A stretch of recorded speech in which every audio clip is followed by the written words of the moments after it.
All right, last thing we're going to look at is solving real life problems. So it says you have learned that balance of an account earning compound interest right here. This is the compound interest. A equals principal 1 plus r over n raised to the nt power.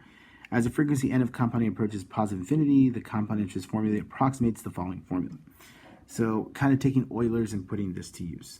So when interest is compounded continuously. Now, the amount A in an account after 2 years is given by this formula. So A equals PE raised to the RT, which I just call Pert.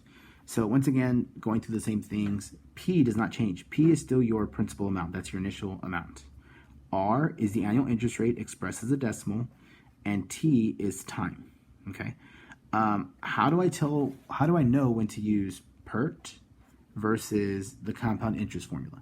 Well, the key thing that gives away for compound interest is the keyword continuously. So once you see the word continuously, you automatically use Pert. With these right here, you're usually going to see those words following that are going to say semi-annually, biannually, monthly, weekly, daily, whichever those keywords we use for n. Over here, you'll see that word continuously, and you'll know to use that.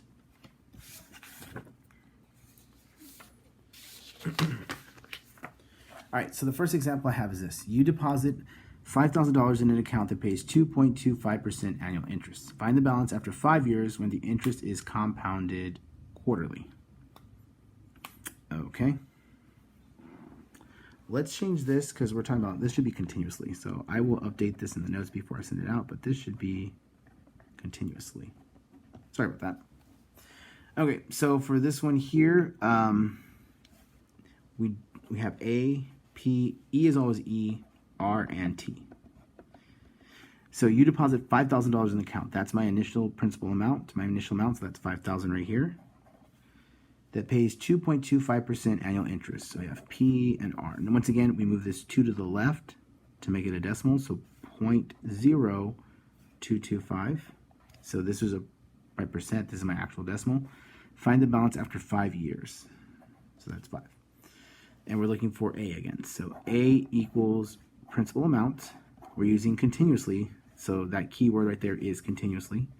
So E raised to the 0.0225 times my time of 5. So now all I do is just type this in a calculator. You can use a Desmos calculator as well. Let's see, let's clear all this out of here.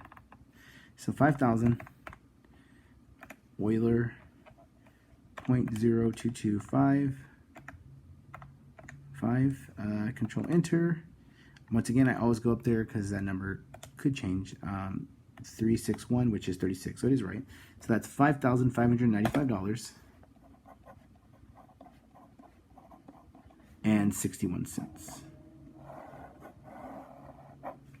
So after 5 years, that's how much money you would have. All right, let's take a look at another example here. Suppose $500 is invested at 6% annual interest compounded continuously. When will the investment be worth $1,000? Okay, so continuously, keyword right there. So Pert, E is always E, R, and T. Okay, so suppose $500 is invested. That is your initial amount. At 6% annual interest rate. So 6%, move it 2 to the left, 1, 2, that's 0.06. When will your investment be worth $1,000? So this is a little bit different here. They're not giving us T. So let's see how we're going to figure this out. So let's set this up. So it's A equals Pert. And let's plug these in. A is 1,000. Initial amount was 500. Euler, 0.06 times T. So the first thing I'm going to do, this is 500 times E. I'm going to divide both sides by 500. Now I'm left with 2 equals E 0.06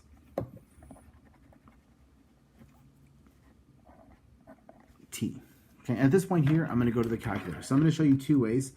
The first way I'll show you is through Desmos, just because I feel like a lot of people would have access to that because it's free on the internet and it's pretty easy to use. I like it.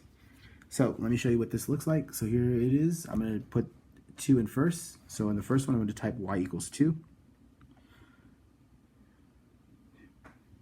So there's y equals 2. I can see the, let's go back to 0, green line right there. Let's change that to red, I guess. Nah, green's good enough.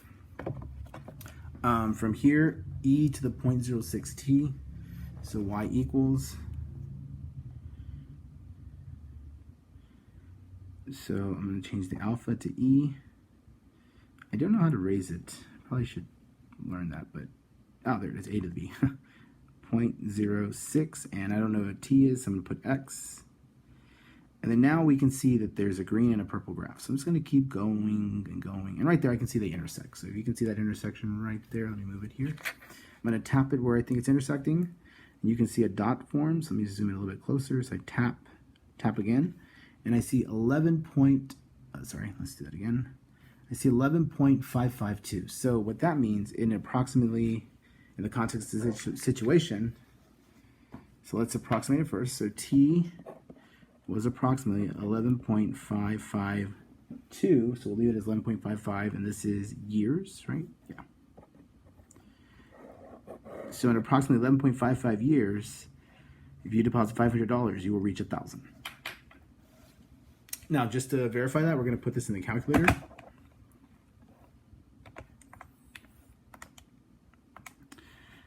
So f1 of x is going to be 2.